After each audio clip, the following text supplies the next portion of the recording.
One thing that's different about congressional elections is their constituency. This is a federal office. They serve in the federal government representing the entire country, but they run for a local constituency, right? For either a single congressional district or, in the case of senators, a single state.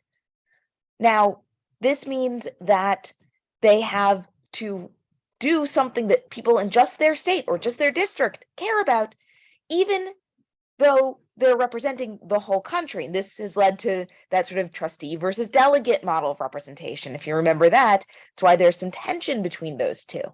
Because if you act as a perfect delegate, just representing your individual district, you may ignore national trends that are important. But if you act only as a trustee, you may be ignoring things that are important to your district. Now, this is sort of extra complicated by the variable conditions we've already mentioned, in that some Congress members are going to represent actually relatively small, homogenous districts, and some are going to represent large, diverse districts. Now, each House district has approximately the same number of people, but obviously states are dramatically varied in size. Wyoming is smaller than the average congressional district. California has millions of residents. So the senator from Wyoming is going to have a very different type of constituency than the senators from California. So we can see then that those two senators and the one House member from Wyoming are representing a relatively small, relatively homogenous population. Wyoming doesn't have the sort of variety that we see in somewhere like California. Right? California, the South, is basically a border state. But then we go and we have Hollywood with all these different concerns, right? A lot of intellectual property rights concerns for Hollywood. And then we go through a large swath of basically farming and agriculture, wine country, but also onion crops, citrus crops. A lot of agriculture goes on in the sort of center of California. Then when we get up north, we have high tech. We've got Silicon Valley in there. We've got really high tech considerations. We've got the colleges up in the San Francisco area. We've got a sort of city traditionally associated with LGBTQ activism. And we can see then that this whole state is this weird dynamic of all these different constituencies. So the two senators from that state and the many Congress members from that state are going to have very different sort of jobs and therefore different campaigns than those representing Wyoming.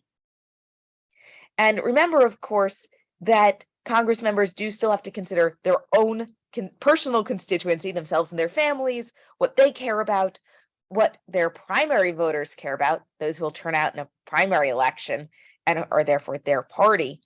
The general voters, people who vote for you, but only in the general election, and then the whole constituency, just even those people who cannot or will not ever vote for you.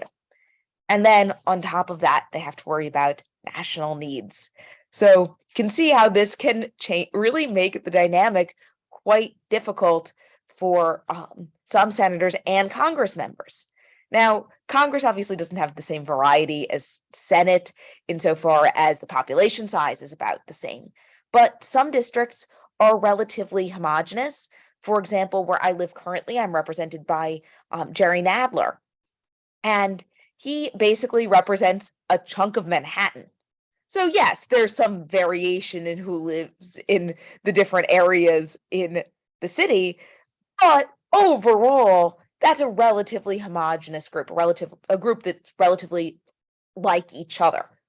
Where I used to live in upstate New York, where I worked for my Congresswoman Slaughter, she has since passed away. That district is now represented by Congressman Joe Morelli. But Congresswoman Slaughter, her district was Rochester, which is a industrial city that has really seen a decline, kind of like Detroit or somewhere, and has very relatively poor, high crime inner city. But then it has extremely wealthy suburbs, very white, very wealthy suburban ring around it, and then actually agriculture.